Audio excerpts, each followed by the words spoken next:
So John, you know, we saw Hunter Biden enjoying his summertime, tagging along with his dad for vacation on Air Force One.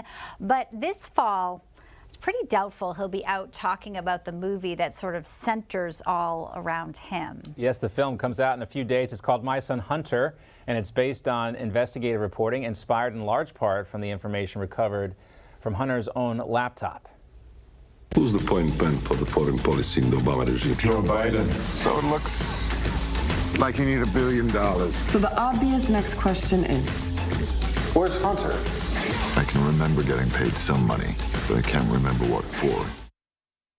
Joining us now is the film's director, actor, and founder and CEO of Sunlion Records and Sunlion Films, Robert Davi. Great to have you back on the show, Robert.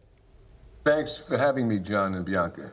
Absolutely. Thank you. You know, what's interesting about this movie is, you see Hunter Biden's character, the actor who plays Hunter Biden, wearing some of the same outfits that we've seen, unfortunately, that we've seen way too many times from Hunter Biden's laptop. So talk to us about how you took what actually exists from the laptop and then created the story and screenplay around that.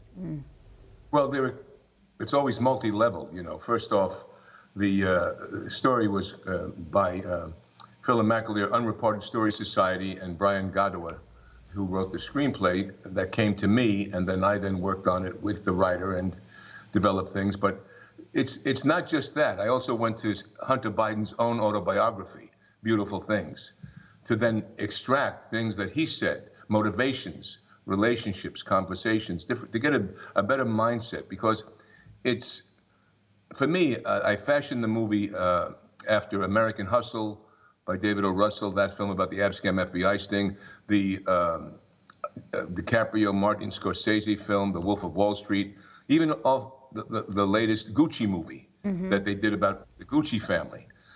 So I wanted to create human beings. I wanted performances to that, and I've got a brilliant performance by Lawrence Fox, great performance by John James, who plays Joe Biden, Gina Carano, who plays the Secret Service agent, and a newcomer, Emma Goyevic. And it's not just about the corruption, it's about the disease of addiction, because the country is plagued by this problem. And it doesn't miss anyone. Here we have the vice president and president's son. Now, what it does then lead to is what we've now found, what Mark Zuckerberg was told to bury by the FBI, what the New York Times now said, that the laptop exists, right, and these things exist, and they're under some kind of scrutiny right now. Robert, can I talk to you about the challenges then of making a movie like this and having it now come to fruition? Because you were crowdfunding this, but this isn't traditional Hollywood film sets here, because there's no red carpet premiere, there's no theatrical release, because we know Hollywood doesn't really want this story to come out. So tell us about some of the challenging, even with casting. Did people want to not be part of this film? How challenging was it for you to bring this to light? There were people that I approached as actors and stuff. There's some that had trepidation, of course, and nervousness, as anyone would, because of the subject matter. But my handling of it was not going to be something that was going to be that partisan. It was going to expose the truth in a satirical way. So there were problems there, or issues there, especially when we went to Serbia now. It was hard to get a cast there, but we found great people. And like I said, Lawrence Fox is a great English actor. John James has been on Dynasty for decades. People know him from that. Gina Carano. So other people were on board for this project. The frustration is if this was a Hollywood film, like the Gucci movie, because the tone and the quality and the style of it, or like The Wolf of Wall Street, it would be praised. It would be, but you're going to find it down partisan lines, I'm sure, in terms of what this is. But it's a work of art. It's a film. It's a film that hits the emotional content. Clearly, you weren't going to get De Niro. We knew that. Yeah, he wasn't going to sign on to this project. But what's great about the modern environment today is people can find this stuff. They can seek it out, and they don't have to be dependent on a major Hollywood release to actually gain access to this. Real quickly, I wanted to ask you, while you were filming, Hunter Biden's lawyers actually tried to infiltrate the set. Real quickly, tell us about that.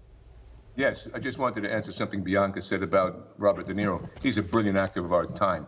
But the actor, Lawrence Fox, who plays Hunter Biden, I don't think there's anyone that could have given the kind of stellar performance he has. He's a No, you have a great cast. No, you do. From a great tradition. Okay. So the question you just asked was repeat it again. Hunter's lawyers trying to Yes. infiltrate the set. Well, not only that, when I got there, the staff of the hotel told me, guess who was here a month ago? Hunter Biden was in Belgrade a month before we got there to do pre-production. Then while we're filming, the producers, or the executive producers from Unreported Story Society told me that, a documentary for you is coming. They want to do something about Hunter Biden. Now, I'm suspicious about that. I don't want anybody on my sets when you're filming, especially of this nature, because it was such a coveted story or uncoveted story. And they came to the set under the guise of being documentary filmmakers. I didn't talk to them much. I didn't want them to sniff around, but they did. And then later on, Film called me up, Film McAleer, and he said, guess what? That was the lawyer that bailed Hunter Biden's $2 million tax thing out. And he's a lawyer for Hunter Biden. Now, good, bad, or indifferent, that happened. Yeah.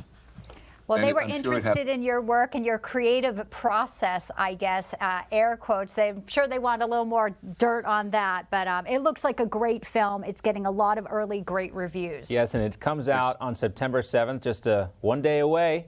We'll be watching. Great to see you, Robert Davi. Thanks for joining us. Thank you. Thank you for having me, both of you. Take care, John. My son, Hunter. Thank you. Hey guys, it's Rob Carson. September is historically the worst performing month for the stock market, so you better be ready for it. The Fed continues to aggressively raise rates, and JP Morgan is forecasting another mega rate hike September the 21st.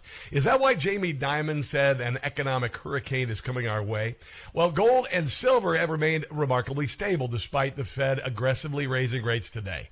The Patriot Gold Group has a special incentive for Newsmax viewers. Huge!